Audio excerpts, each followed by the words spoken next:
but probably fairly close too.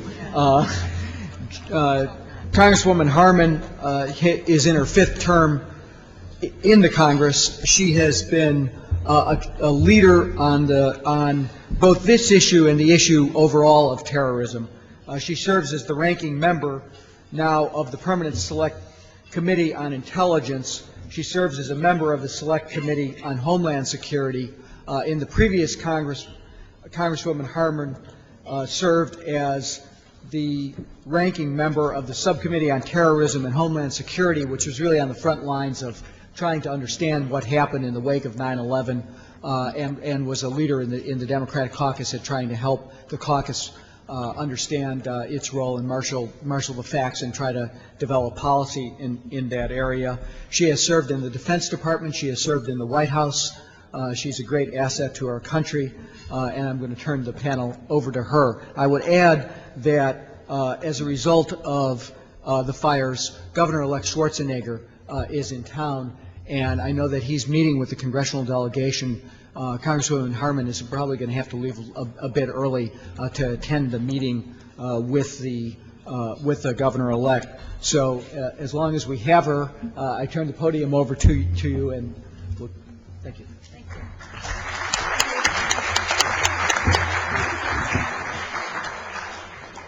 Hello to many good friends, and thank you to John Podesta for finding a way to feature the Democratic voice on security and peace. I was a Smith College classmate of Mary Podesta.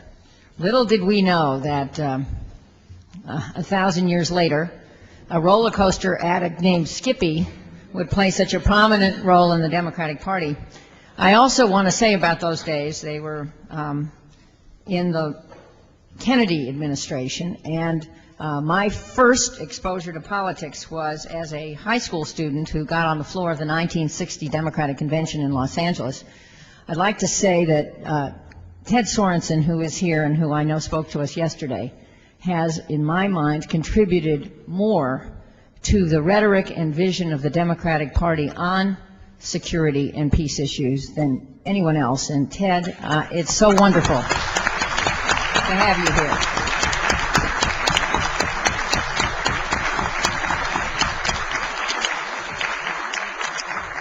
And thank you also to an old friend, Bob Kuttner. I read the American Prospect every time. It doesn't always love what I do, but it will learn. Let me say about Democrats and security and peace, issues that I have focused on throughout my congressional career, that we add value to the discussion of those issues. I am perhaps a poster person because when I ran for Congress, my first office, after running for junior high school treasurer, which I lost, I ran in a Republican-leaning district in Los Angeles, which I then called the Aerospace Center of the Universe. It was where all the aerospace firms in California are located. There are now fewer of them, but they're still there, and all of our intelligence satellites are made there. At any rate, when I ran, I learned the defense and security issues. I sought membership on the House Armed Services and Science Committees. I was elected by 7% in 1992. Remember, that was the year of the woman. But then I was re-elected in 1994, the year of the Gingrich Revolution, by 812 votes out of 225,000 votes. And I stayed in office in the 90s, then ran for governor of California. Not this time, last time.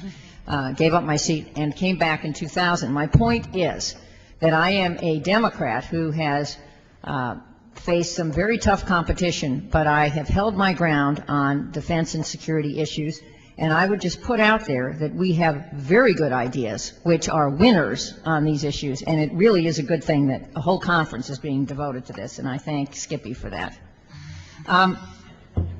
He's going to kill me. This panel knows a ton about this issue, and what I really want to do is introduce it briefly and get out of the way.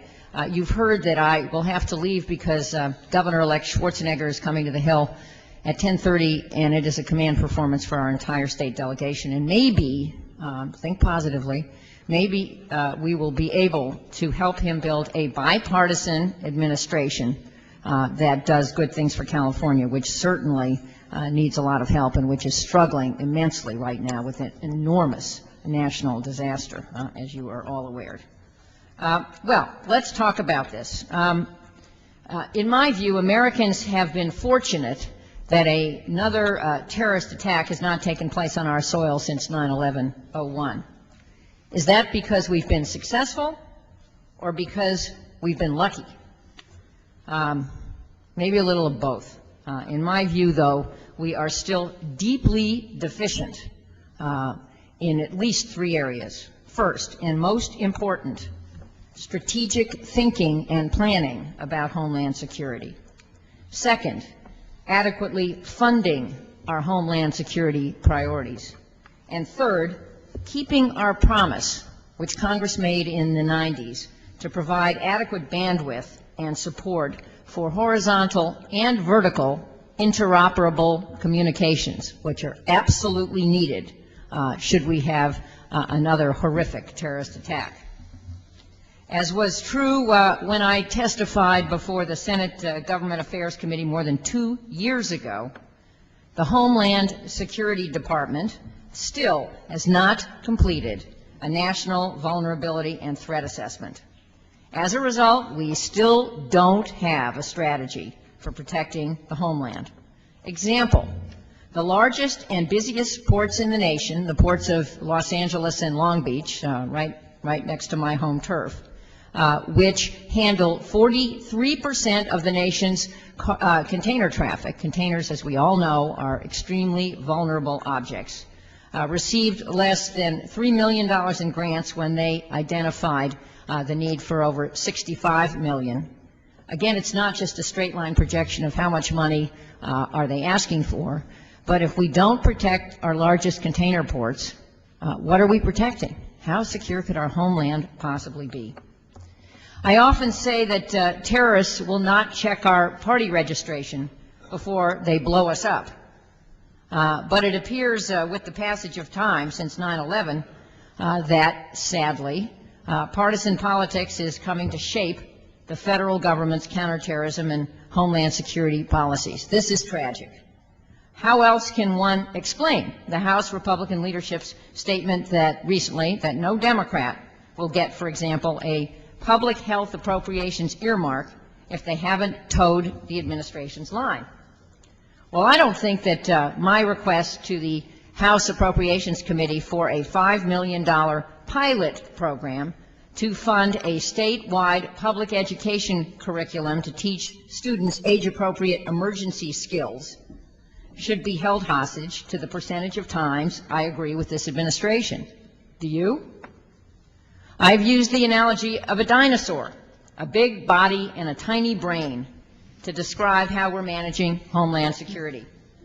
And our capabilities are nowhere more prehistoric than in the area of interoperable communications. Imagine a scene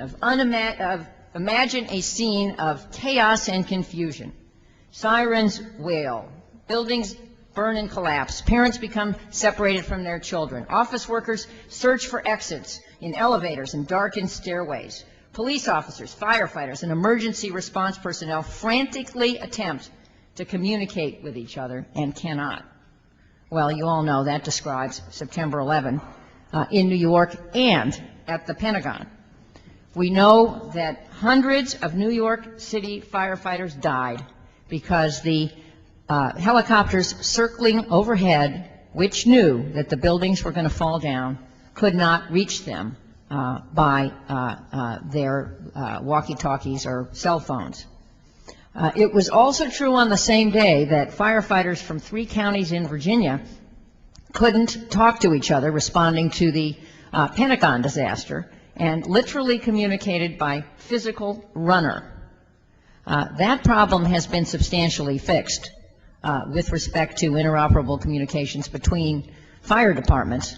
But guess what? Ed Plager, who is still fire chief for Arlington County, says that he cannot talk, as of now, with his federal counterparts, the Department of Homeland Security, the FBI, the ATF, or other federal agencies just down the road, which obviously will and must play a critical role if we have other attacks in this area. That's ridiculous. And Congress promised in the 90s to make available enough bandwidth so that the right technologies could communicate with each other, both horizontally and vertically. I cannot think of a more urgent need in Homeland Security, and we are basically nowhere. Let me just put out there a couple of other issues. One, September 11th forced us to take on an emergency response to protecting the homeland against terrorism. Obviously, this was required at the time, but should we still be in this ongoing broad emergency, or should we now move on a bit to a program that has more ordinary characteristics? In his latest book, Terrorism, Freedom, and Security, Harvard law professor and a good friend, I'm sure a good friend of this group, former Attorney General Phil Hyman, questions whether we really want to exist in a state of war until we have tracked down every last terrorist. Hyman's view is that a war on terrorism, broadly defined, tends to obscure the differences among the threats we face and to distract attention from a careful analysis of what we can do, what the essential roles of other nations are, and what mixture of desired and undesired effects is likely for each of our choices. Let's remember that our founding fathers and mothers confronted something similar. They had just survived a truly existential threat and were acutely aware of the fragility of the new nation. In that uncertain environment, they chose not, I repeat, not to consolidate power and restrict freedoms, but to devolve power to the people and protect civil liberties from encroachment. They recognize that civil liberties and security are mutually reinforcing. We need to make sure our Homeland Security strategy reflects these strengths. Another crucial step is to build more effective intelligence architecture for defending Americans at home. Gathering good, accurate information about threats is the heart of Homeland Security. We need digital vision, not analog systems, to see the new threats of the 9/11 world. There are impressive technology strategies, such as those suggested by the Markle Foundation, to go digital without compromising civil liberties. Let me repeat that. We can go digital. We can collect information without compromising civil liberties. Data mining, well designed, can cast a narrow net and find the bad guys before they find us. Granted, there have already been a lot of changes, some good, some bad. There's the Terrorist Threat Integration Center. I'm sure you'll hear about this. There's a new intelligence operation at the Department of Homeland Security. There's been restructuring at the FBI and the CIA. Some of it works well, some of it not. We can do better. But we are still missing a single integrated Homeland Security strategy to stitch together all the changes that have been made with the goal of connecting the dots. I often say that in creating the Homeland Security Department, the goal was not to rearrange the deck chairs, but to create one deck, one national integrated strategy. Episodic improvements based on the squeaky wheel principle, he who squeaks loudest gets, is not a strategy. The President, and if he fails to do this, our party must undertake a full review to make sure that people and places are fitting together into a coherent, comprehensive strategy that identifies threats, connects them to vulnerabilities, concretely protects America and America's values. To do otherwise is to press our luck. Just remember that the annual budget for the Homeland Security Department is about $40 billion. That is less than half of the $87 billion supplemental Congress is poised to enact for Iraq. More Americans are vulnerable to terrorism here than abroad. This is not to argue against helping rebuild Iraq. I strongly support rebuilding Iraq, but it is to argue for providing adequate funding here at home to be spent in accordance with an adequate strategy. Democrats understand these issues. We can win on these issues. And the panel I'm about to introduce briefly will talk about some aspects that I think are very important for all of us to understand. Again, I thank John Podesta and thank the sponsors here for giving democratic voice to this critical national security issue. And now let me introduce our panelists. First issue we will hear about is Homeland Security from inside the Beltway. Randall Larsen is founder and CEO of Homeland Security Associates. He's a member of the prestigious Defense Science Board. I'd love him to tell us how that's going. I'd be very interested in a little gossip on that. And former department chair at the National War College. Mayor Ed Garza, at the end there, was elected mayor of San Antonio just before 9/11. I think he was then the youngest mayor in America. He's aged rapidly. Looks a lot older to me. He created this nation's first city-county emergency preparedness plan. And by the way, as one who represents part of the largest county in the universe, it is critical that the cities be tied into county emergency plans, and we'll talk about that. His topic is Homeland Security, Meeting the Needs of America's Communities. Third, we will hear about preparing the worst. Are we ready for a biological or chemical attack? From Peggy Hamburg, who is a recognized expert on weapons of mass destruction, especially biological weapons. She is now in a private foundation, formerly at the Department of Homeland of Health and Human Services. No, there was no Department of Homeland Security. And was head of the health department in New York City. She's also a member of the Aspen Strategy Group and educates me on these critical issues. And finally, last but not least, is the wonderful Juliette Kayyem, who will address the issue of missing the mark, targeting the real terrorist. I hope she will comment on some of the things I said. Juliette directs the Kennedy School Domestic Preparedness Program. She's a former legal advisor to the Justice Department. She and I were members together of the Bremer Commission on Terrorism, which was making brilliant recommendations in 1999 and 2000. Bremer is the guy who's now currently in Iraq and who was the chairman of that commission. And it makes the point that there were some good ideas out there pre-9/11. Sadly, policymakers weren't paying attention. At any rate, I think that this is a terrific crowd to dig deep into some of these issues. I know I will learn from them, and I trust that you will too. Please welcome our panelists.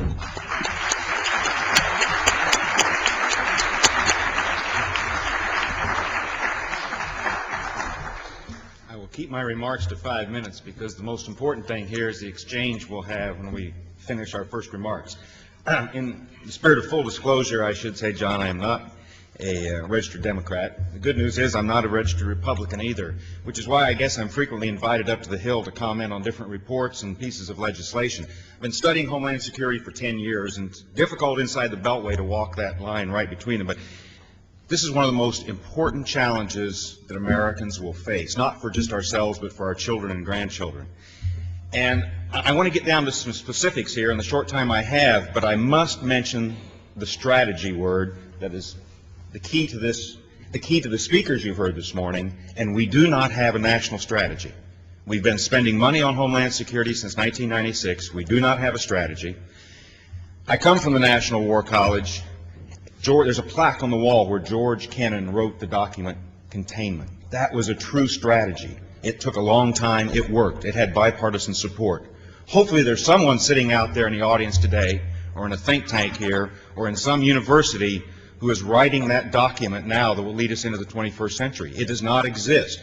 In July of 2002, strategy for Homeland Security was released by the administration, but even the own authors admitted it was not a strategy. It was a decent plan, a place to start. We need a strategy that integrates the sort of things we're talking about here. How can we be prepared as a nation to respond to a major disaster when we have a health care system that doesn't work? 50 million people without health care. We can't be prepared for Homeland Security until we have a proper health care system in this country. You know, our emergency rooms are primary health care givers. That's not what emergency rooms should be about. So we understand how integrated this is, and it's not the stovepipes that the governor was talking about.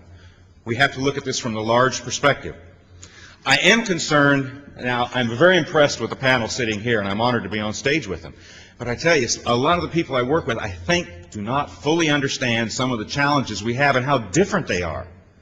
Now, I agree with a lot of the work that Congressman Harman's doing. On some, I disagree about the issue of borders. Now, I understand General Clark talked to you yesterday, and I heard him say we need to spend billions and billions on defending our borders. Well, last year, the DEA said 300 metric tons of cocaine entered the United States. And we spent a lot of money trying to stop that. We haven't been very successful. Let me give you an example of what Dr. Hamburg is a real expert on. A few days after 9/11, I was asked to brief Vice President Cheney about the biological threat. How serious was it? And Vice President said, what does a biological weapon look like? I reached in my pocket and I pulled out this test tube and I said, well, it looks like this, sir. This is weaponized Bacillus globigii. It's a simulant, but the process that made this is the same process that would make weaponized Bacillus anthracis, which causes anthrax. And this was done in a small laboratory inside the United States with equipment bought off the internet. You don't need to bring this across the border. And even if you did, if we can get 300 metric tons of cocaine across, how could you stop this? And by the way, this is more material here than shut down the Senate office building for 90 days and cost $27 million to clean up. Where did Ramsey Youssef make his weapon he used to attack the World Trade Center in 1993? New Jersey. Where did Timothy Mubei make his bomb? Kansas. Where did Aum Shinrikyo make their sarin? In Tokyo, not far from where they used it. We don't have to bring things across the border. They're already here. EPA says there's 123 facilities in this country that have enough chemicals in them that if attacked with a large truck bomb could create a plume that would threaten up to 1 million people. 1 million people. 123 sites. That used to be identified on the internet. That's been taken off now, so we don't give targeting information to the bad folks. So what I'm worried about is when we try to build a Maginot Line along our borders, we're going to seriously disrupt the economy, as the governor was talking about. I spend a lot of time working with folks in Canada. 90% of their trade comes here. They're very worried about that.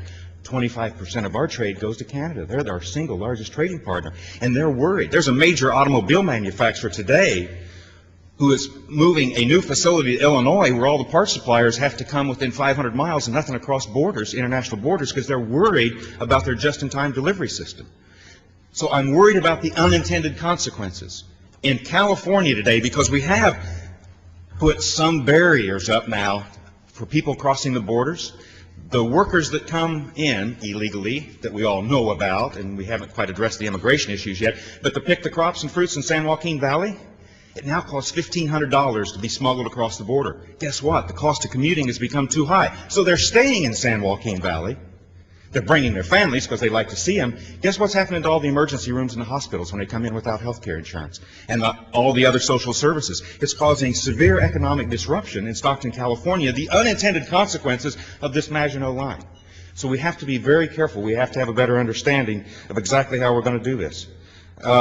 Since I only have 5 minutes, I'm going to stop there. Obviously, there's a lot of other issues I would like to discuss with you, and I hope we can do it on the panel. Thank you very much.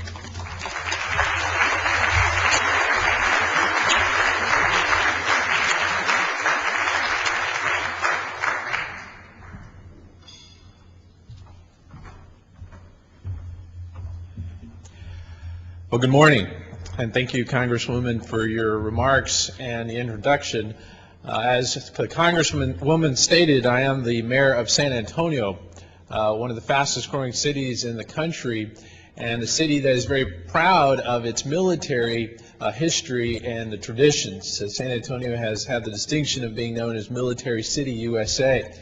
And I think shortly after becoming mayor in June 2001 and the events of September the 11th, I quickly became not only very aware of what the military meant in San Antonio, but the infrastructure that the military has provided us as a community in helping us be part of the dialogue of Homeland Security. And shortly thereafter, of September the 11th, CNN recognized San Antonio as one of the most prepared communities in the country. In fact, we were second only to New York City. And that made us all pause for a moment to try and understand why we were recognized in this way. And a lot of that, I do believe, goes back to the military. But what it also demonstrated to me is, although we were the second most prepared community, we still had a significant gap. We still had an assessment of millions of dollars, 60+ millions of dollars of need. And so that really said a lot to me as a community leader. But I think as cities across this country continue to articulate the message of the first responders, that front line that are in our cities, whether it's our firefighters, our police officers, the heroes of September the 11th, it will be the cities that help to contribute to the dialogue of this strategy that we're trying to develop. I've had the opportunity to sit on the National League of Cities task force specifically for Homeland Security, and whether you're a city representing 2,000 in population or 2 million, there's a common theme, frustration on the part of funding. And my observation has been in most of the cities in America today, our attention has been on the issue of the front line, certainly the foot soldiers that are fighting this issue of Homeland Security. But what cities are not talking about, and it's really being discussed at a very minimal level, is how we develop the regional partnerships to address Homeland Security. And it's going to be our challenge as community leaders to stop looking at the measuring stick of how much certain cities are getting in Homeland Security, rather looking at regional solutions and developing a plan to implement regional preparedness. Second area, aside from just the basic public safety responsibilities that cities have and taking on a new dimension as it relates to Homeland Security and public safety, is the issue of collaboration. The governor mentioned earlier this morning the importance of the public-private partnership. One of the statistics that I've heard time and time again is that 85% of the infrastructure in the United States is in the hands of the private sector. But yet today, the dialogue, the responsibility has been in the hands of the public sector, whether it's the federal, state, or local governments. And we in San Antonio have been certainly trying to cultivate the relationship between the public and private sector, not only in terms of the connectivity to the industry and the preparedness industry to Homeland Security and the preparedness issues, but how do we better prepare our businesses? Cyber security being one of the focus areas that we have spent enormous time and resources in Texas and in the San Antonio area. But that will continue to be important as we focus on the infrastructure needs across the country and how cities can play a very important role in making sure that the businesses understand that message. And in terms of communication, I think the third and most critical area of cities and the responsibility is leadership, because it will be the county judges, the mayors, that are in constant dialogue with the citizens, the voters, the taxpayers, those that understand the value of public safety, those that are reluctantly understanding the value of Homeland Security. But how do we communicate and inspire them to invest more, to focus on training initiatives in that pipeline of workers that will now be part of this security industry, and be able to ask them, the taxpayers and citizens, to support this strategy that we're creating and evolving. I think one of the most frustrating things today that I hear in the community is not so much that we understand the needs of Homeland Security, but how we as local communities play a vital role in making that strategy become a reality. And so the strategy that is developed here, and I want to congratulate all of you who are participating, because I think it's important that many different groups contribute to this strategy, but in particular local communities, that we get this message out to the citizens that need to be supportive and invest in this initiative in the future. So I look forward to the panel discussion, and certainly remind everyone in this room that we have to continue to involve the local communities, both at the city, the county, and the regional basis, in order to make this strategy a successful one. Thank you.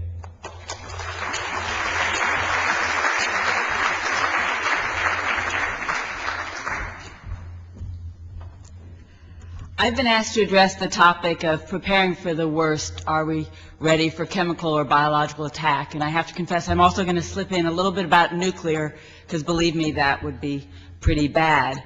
Concern about our nation's ability to respond to this kind of catastrophic terrorism has dramatically increased since the attacks of fall 2001. Though some skeptics do remain, few can doubt that the threat is real. We know that terrorist groups are working hard to get these weapons. In fact, Osama bin Laden has said that acquiring weapons of mass destruction is in fact a religious duty. In addition, we're seeing a new kind of terrorism where the goal is not to achieve a political solution, but rather to kill large numbers. As Jim Woolsey is fond of saying, terrorists no longer want to sit at the table, they simply want to blow it up. Following 9/11, one can only assume that if terrorists acquire nuclear, biological, or chemical weapons, they will use them. This is a frightening prospect, as the consequences are horrific. Especially with nuclear or biological weapons, the death, damage, and disruption would likely dwarf what we experienced with the World Trade Center. Obviously, there's an urgent need to address the complexities of preparing for such an unprecedented and uncertain, yet potentially devastating event. Over the past 2 years, substantial new sums of money, new organizational structures, new laws, and new policies and programs have been targeted toward this looming threat. There's been a lot of activity, and no doubt we are somewhat better prepared today, but we remain dangerously vulnerable in far too many ways. In thinking about our nation's preparedness, we must ask ourselves the question, the day after a nuclear, chemical, or biological attack, what would we wish we had done, and why aren't we doing it now? At the outset, it must be stressed that nuclear, chemical, and biological threats are in fact very different from each other. Each requires different strategies for prevention, different strategies for intelligence, collection, and analysis about the threats, and different types of planning and preparedness to deal with an attack if it occurs. Biological terrorism in particular, with its close links to naturally occurring infectious agents and epidemic disease, requires different investments and different partners. Frankly, many of the early efforts in preparedness were compromised because threats were lumped together. We'll never effectively address these threats without the fundamental recognition of the important differences, yet there are some overarching concerns, and I'd like to just quickly mention a few priorities. First, to echo the words of Congresswoman Harman and Colonel Larsen, there is just an urgent need for a true national strategy, one that recognizes our vulnerabilities, identifies both short and long-term goals, sets priorities, delineates essential roles and responsibilities of the various parts of government as well as the private sector, and defines useful measures to assess progress towards our goals. Despite its title, the administration's National Strategy for Homeland Security offers none of these critical elements. We must have a more clearly articulated and integrated strategy to serve as the framework for action. Certainly the potential devastation of an attack using a weapon of mass destruction demands that we do everything we can to prevent an attack from occurring in the first place. We must seek to secure dangerous weapons and materials both at home and abroad and keep them out of the hands of terrorists. This is surely the most effective and least expensive way to prevent nuclear terrorism. Once you have the right material, making a highly enriched uranium bomb capable of decimating huge populations is stunningly easy. But acquiring such material is the hardest step for terrorists to take and the easiest step for us to stop. By contrast, every subsequent step toward a nuclear bomb is easier for the terrorists to take and harder for us to stop. If a bomb is deployed, it is clearly too late. This is an area where we can make a huge positive difference. Cooperative threat reduction programs like Nunn-Lugar have existed for some time, but they lack adequate funding and support. We can do a lot more and do it faster. Similarly, we must secure and destroy chemical weapons stockpiles.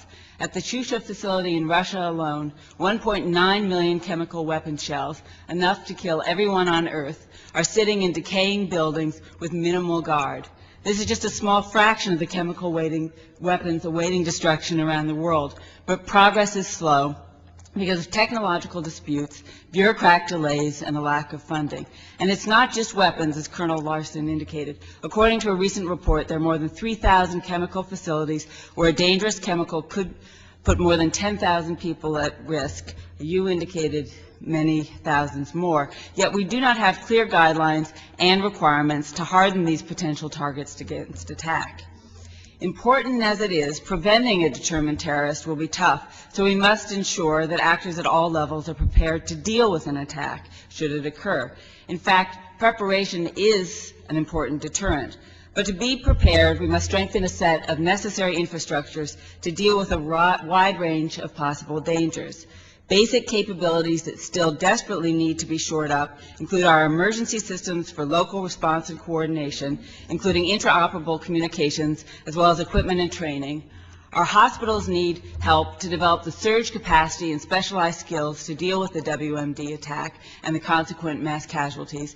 Strong new partnerships are needed across agencies of government and levels of government, as well as, importantly, with the private sector, as Governor Warner mentioned. We need to do planning on a regional basis to identify all available assets and how we should use them, and we need to practice what we plan.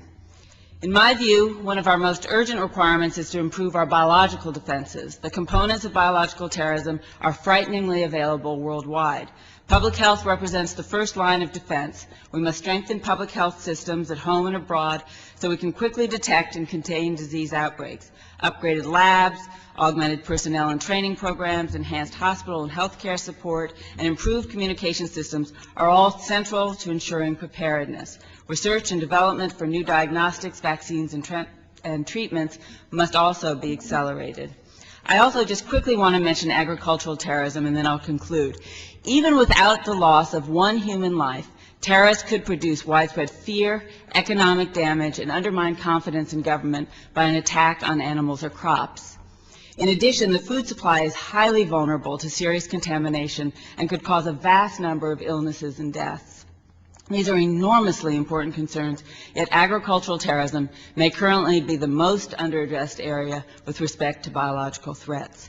My time is limited, so I'll stop, but hope to talk more about these issues in the discussion.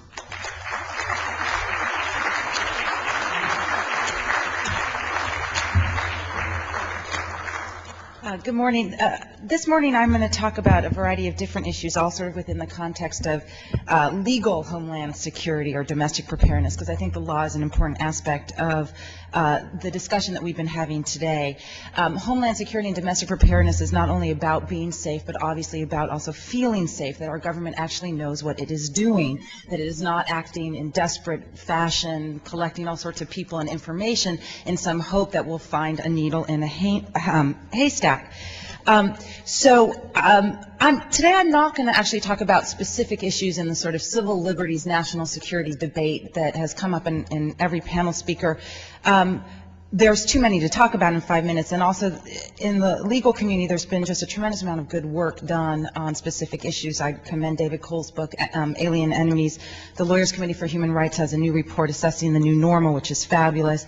Joe Onyx here with the Constitution Project, they've done tremendous work on sort of specific issues regarding detentions, military tribunals, and others. What I want to talk about is the structure of a legal and law enforcement regime in a war, I hate using the term war on terrorism, but in a long-term effort against terror and what it should look like. There is a balance that needs to be achieved between national security and civil liberties, and even Democrats will disagree on where that line should be. Certainly Congresswoman Harman and I have had a lot of disagreements on sort of where that line should fall, and I think Democrats and Republicans of good faith will disagree on it. What we can't What is not the case is that there's no debate. And the Republican administration strategy so far has been to sort of deny that in this effort against terrorism, there's no debate between civil liberties and national security. They've done this with two techniques, which are both kind of fun, but also a little disturbing. The first is the argument that, well, we already have these authorities already, and so what we're just doing with the Patriot Act or Patriot 2 is codifying aspects of the law that we already had. The truth is that is just simply not true. The administration is sort of points to Section 215, which is I call it the librarians provision, because it's sort of fun that the librarians are sort of going after John Ashcroft, but it's the one where we give him authority to look at books and the collection of books and data. The administration has defended that as saying, well, we already had that authority. That's actually not true. They simply did not have that authority. We see that again with efforts for Patriot 2 in the administrative subpoena, in the efforts to allow administrative subpoenas to collect information and files on commercial businesses. The administration is defending that, saying, well, we already are permitted to have administrative subpoenas. That is true in the non-criminal context, and what they're simply doing is sort of saying, well, let's use it for the criminal context, thereby undermining the Fourth Amendment. So it just takes good lawyering to sort of say it's just simply not true that they already had these authorities. The second strategy by the administration in the civil liberties national security debate, I think, is a little bit more disturbing. It's the argument that you're starting to hear. I read, I like to read a lot of sort of the right-wing media and the think tanks and stuff. It's the argument you're starting to hear, and excuse the pun, but here's the existential question. If a civil liberty falls in a forest but no one's hurt by it, is there any harm? And we hear this in the context, one, of military tribunals, right? No harm because no one's put before them, although we'll probably see Zacharias Moussaoui soon sent there. We also see it in the context of Section 215 as well, when Ashcroft admitted, well, we've never gone after the librarians, right? We've never sought this information from libraries. It's an attempt to say that the civil liberties national security debate is just being constructed by the left and, in fact, the right, which are concerned about these privacy issues as well, but that, in fact, the administration is quite benign. And I think it's this benignness, because we're not using these authorities, I think is equally misleading. In any event, what would this alternative legal regime look like, and one that I think that people on both sides of the aisle and of good faith can agree on? What we've seen over the course of the last 2 years is that the temporary measures that were put in place after September 11th have become part of our permanent legal regime.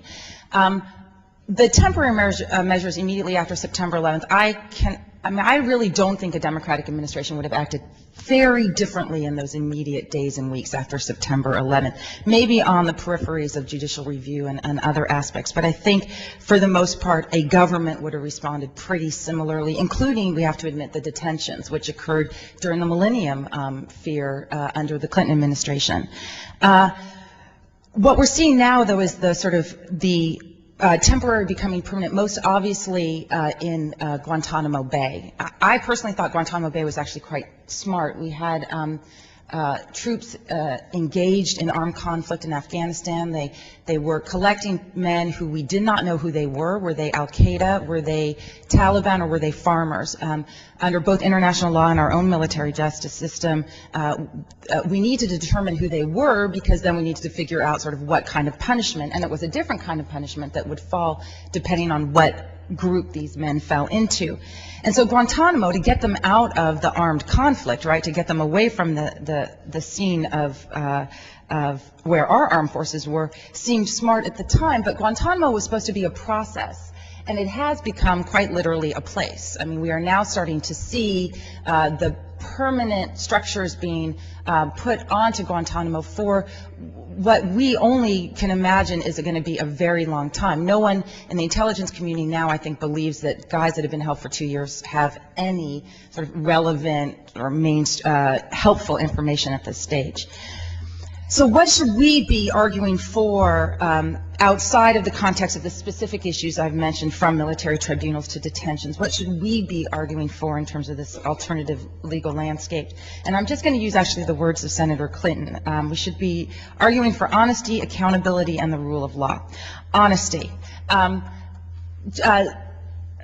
Attorney General John Ashcroft said that he was going to be like Robert Kennedy and sort of arrest any terrorist that spit on the sidewalk and indict them. The truth is, if you look at the Department of Justice's arrests so far, it's to be, it's basically we're indicting the spit. our cases are, they're falling apart quite publicly in the Moussaoui cases, but we really have not captured any sort of very helpful men in this war on terrorism. The New York Times recent story on the Lackawanna case is very telling in this regard. It isn't that these arrests are unimportant. Certainly if these men are guilty of aiding and abetting an enemy, these are maybe possibly helpful arrests. But we need to be honest about actually what is occurring here, which is arrests under sort of specious legal theories of men who are not even on the radar screen in terms of a terrorist threat. These arrests are occurring, and they're not occurring here. They're occurring abroad. That's not a bad thing. We should do everything to support the legal efforts in France, Germany, even Russia. In a new report released by my colleague, Matt Bond, he says for the first time, a senior official of a Russian facility handling tons of potential bomb material has been apprehended recently for stealing nuclear materials with the intent to distribute them. That is a good arrest. That is a significant arrest. So everything that what we should be doing is buttressing the sort of coalition that we had in the immediate days after September 11th for the law enforcement efforts that are going to, I think, be successful in countering terrorists. The second issue is accountability. I'm all for judicial review, I'm all for congressional oversight, but I do think that there need to be more internal structures in place within the executive branch that are more helpful with making sure that the executive branch itself is accountable for the conduct it does. And I wrote a little bit about this in the American Prospect article that's out now.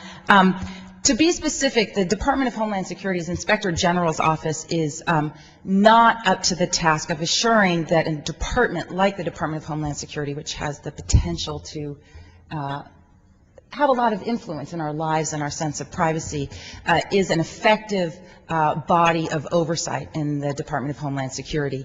The Department of Justice recently, their Inspector General came out with a very helpful report on how the FBI had been handling the detainees. It was an internal report. The FBI adopted most of the recommendations. I think in the event of another attack, the experience of people caught up in a sweep will be quite different, and it won't be quite as long. These are good changes. So I think in terms of the internal oversight accountability review, we should be pushing for more of that within both the Department of Justice and the Department of Homeland Security. And then the third, and very quickly, is also the rule of law. And I guess I sort of just pose a question, which law? We have subsumed our immigration policy into counterterrorism at the expense of law-abiding Arabs and Muslims.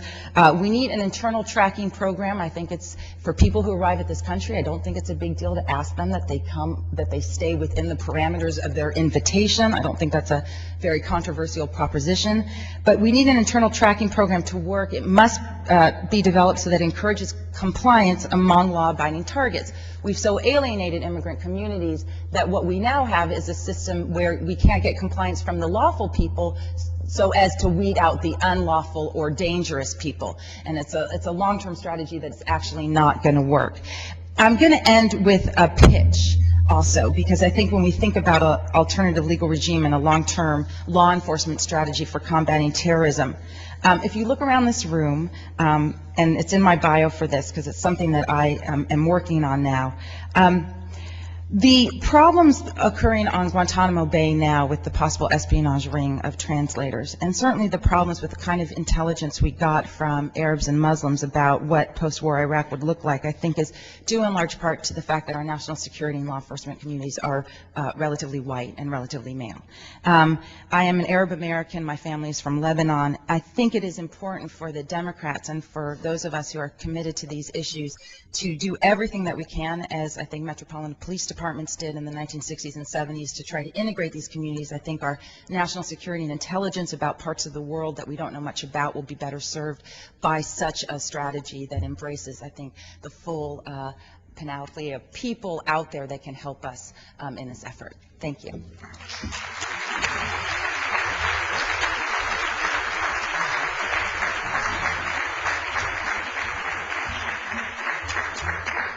Congresswoman Harman had to take a break, and she's going up to see Governor-elect Schwarzenegger. We are juggling congressional schedules here this morning. Congressman Leach, who's chairing the next panel, is with us. We have time for a couple of questions. I think since I'm standing at the podium, I'm going to ask Randy the first one as the mics come out, which is Peggy raised the question of hardening targets internally. You talked about the futility of trying to harden the border as opposed to creating greater risk reduction strategies, and I wonder what your thoughts are with regard to especially vulnerable places that you talked about, like chemical plant security, et cetera, whether hardening targets, putting more guard dogs at the gates is really an effective strategy. It was a while before we could laugh again as a nation after 9/11, but I remember sometime in January or February of 2002, we finally decided it was okay. And I remember when The Onion came out with a great story, for those of you who read it on the internet, about Des Moines to harden satellite libraries. How far do we go? I used to be the commander of all the VIP airplanes at Andrews Air Force Base for 2 years. I owned the passenger terminal out there where 360 heads of state each year came through. And my security people just kept putting up more barriers and all of this. And I kept thinking, okay, I understand that. You're making our life kind of tough. But the child care centers, the two we have, you can still drive up in front of them.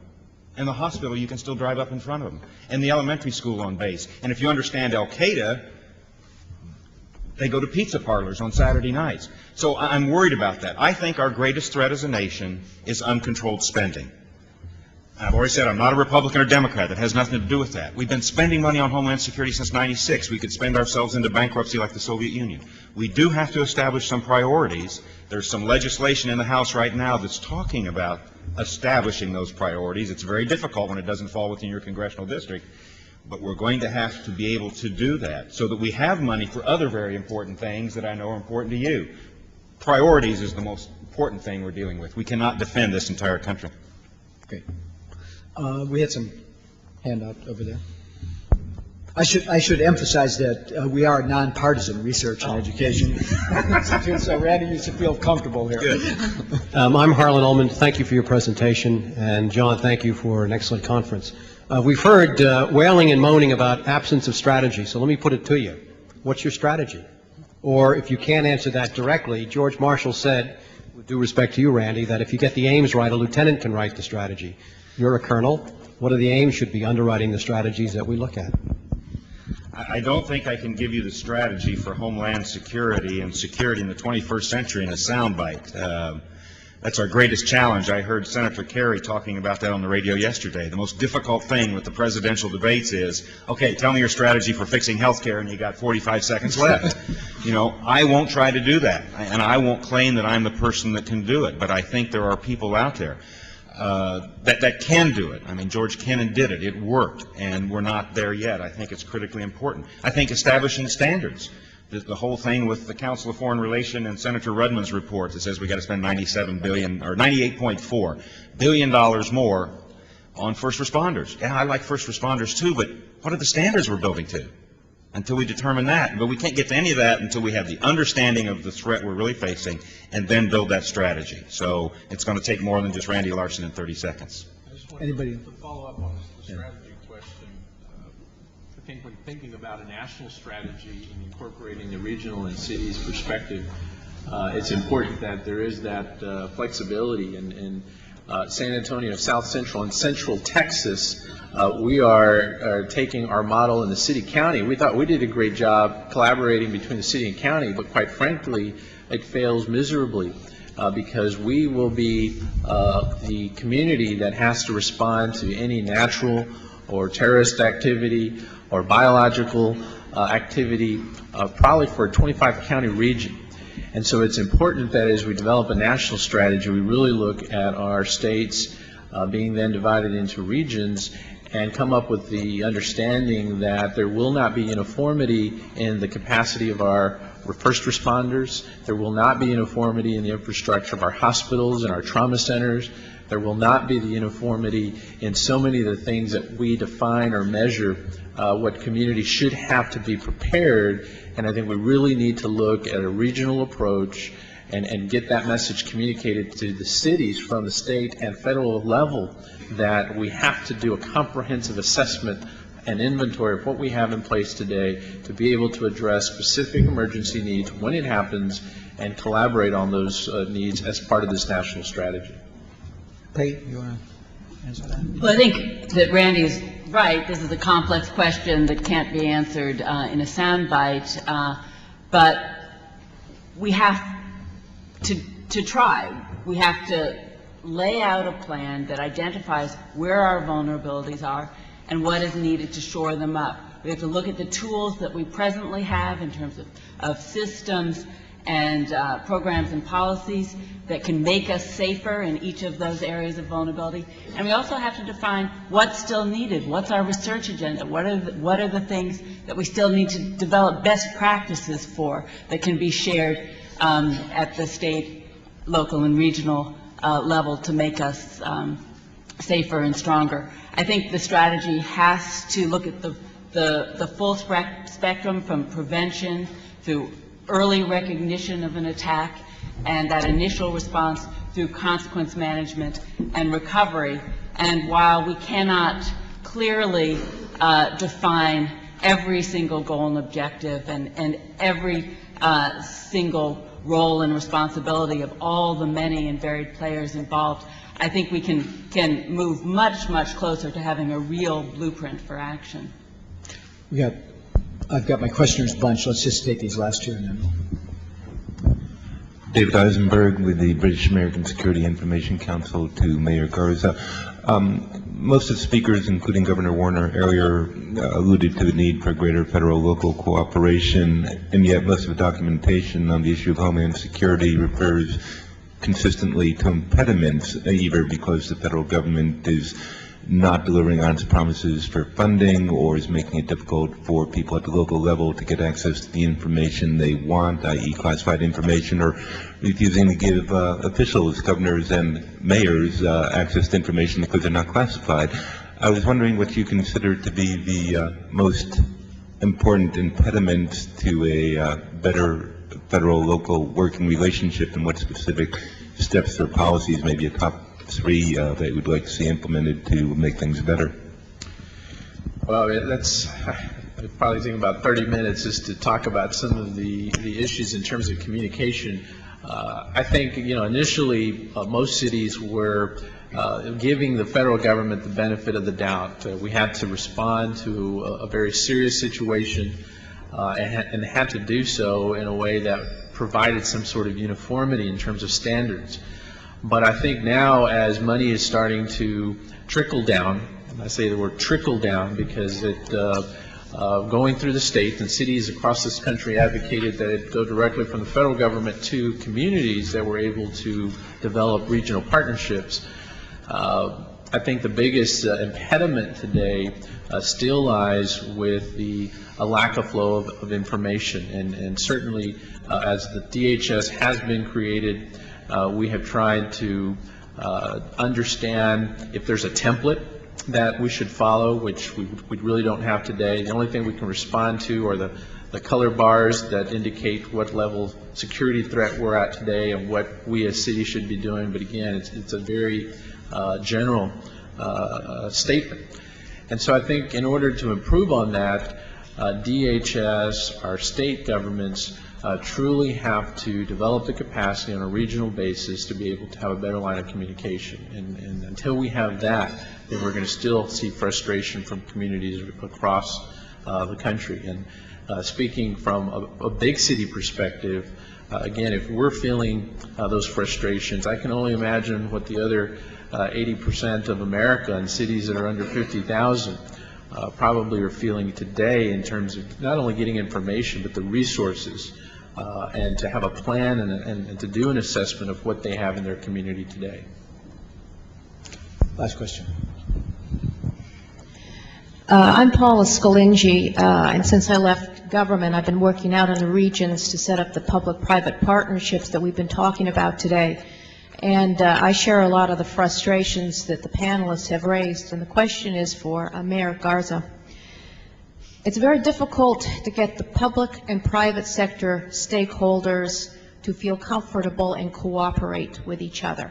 And the problem that I have seen is the dearth of federal attention and assistance has been part of the problem in not bringing together these stakeholders. What role do you see, looking at the future, with a Department of Homeland Security that was really effectively working to address these problems of public and private sector competition, lack of cooperation, et cetera? Well, I think, again, the efforts to date in terms of Homeland Security have been communicated from the public sector via the federal, state, or local communities. And as I stated earlier, the biggest challenge will be to engage the private sector. Private sector, they have different issues. We talked about civil liberties earlier, and when we put together a dark screen exercise, a cybersecurity scenario as an attack, and we tried to engage the private sector, the financial institutions, the communication companies, there was a reluctancy because they were afraid of the information that would be made available, and that being subject to the Open Records Act. And that becoming a big impediment to allow the private sector to collaborate with the public sector in doing an assessment and even going through an exercise. So I think we have to better understand the private sector concerns and figure out, can we apply the same rules that we're applying under a security umbrella for the country, and talking about what perhaps civil liberties we have to give up on a public sector. Are those the same rules we're going to demand of the private sector as we continue to develop this strategy for a national security plan? So I think there's a lot of fear in the private sector because they feel that it will create undue competitive advantages if information is shared and there's this collaboration that exists. So if we don't come over those basic issues, we will not be able to adequately address the security needs of 85% of the infrastructure in the United States today. Peggy. I just wanted to add, from the perspective of biological threats, which is where I spend most of my time, the role of the private sector is absolutely fundamental, both the hospital and healthcare system and the pharmaceutical industry, which will help us to develop the new diagnostics, vaccines, and drugs for biodefense. I repeatedly hear from my colleagues in the private sector two major concerns about their ability to really get on board with the national response to biological terrorism. One is that they really don't know how to connect with government activities, and perhaps as the Department of Homeland Security evolves, it will become increasingly easy to have a point of connection that can link them into all the many activities that are happening throughout the federal government and that are important to an effective public-private partnership. But right now it's very diffuse, and people, even when they want to engage, have a hard time finding the right spot to connect, and particularly to create a sustainable and meaningful collaboration. The second is real issues about liability, compensation, and reimbursement. For the hospitals, which are operating at the margin on a day-to-day basis in terms of cost pressures, to make the kinds of investments in preparedness that are necessary is a huge commitment. The concern, once an attack might occur, about the vulnerability of their institutions over a longer term due to both stigma and true contamination raises huge issues for reimbursement and financial viability. So they want to know what kinds of legal measures to support fair compensation and reimbursement, risks to their own employees, et cetera, and it's all very vague. We need to really examine the framework in which they will operate. Similarly, the pharmaceutical industry, they operate with a certain bottom line pressure. They don't want to start making drugs and vaccines for diseases that don't exist unless they can be brought into a partnership where they both can understand what are the credible threats, what are the agents that they should be developing new pharmaceuticals against. And we're beginning to create some of those linkages, but it's been a little slow in coming. And then, of course, will there be a market for their product? So there's a whole set of issues that I think, at least in the area that I know best, need to be pursued, but the opportunity for a meaningful public-private collaboration and partnership is certainly there and essential if we're going to be better prepared. I'm going to give Juliette and Randy a last brief comment, and then we're going to go to the next panel. I think you're exactly right that the legal structure needs to be examined in the context of not so much even before an event, but certainly after an event. And there is a good example, not totally helpful, but certainly a lot of provisions of antitrust law and FOIA information were re-examined during the lead-up to Millennium so that the government could find out what they sort of feared might happen with Y2K. And I think we need to start thinking about those kinds of exceptions in the legal context in the event of a terrorist attack so that we provide every incentive to the private businesses to get involved with this. Randy? Harlan, to answer part of your question, one key element of that strategy must be the regional approach, and I would just like to congratulate Major Garza on being a national leader in this. We cannot afford to put every piece of equipment we need in every firehouse in this country, as much as I'd like to do it, or every police department or every public health office. And he's leading the effort down there as, what can Houston provide to San Antonio in a crisis? What can Austin? What can Little San Marcos that may have a unique capability there, understanding what's there, and to borrow a quote from Peggy Hamburg, if we practice that way, we won't be exchanging business cards on the first day of the next crisis. So the regional approach is one we can afford, and it's one that will be effective, and I congratulate Major Garza on it. Let me thank the entire panel for a great presentation and all the great work. We're going to go directly to our next panel. I apologize for the lack of break, but we're juggling congressional schedules, and they're obviously doing important work on Capitol Hill today, too.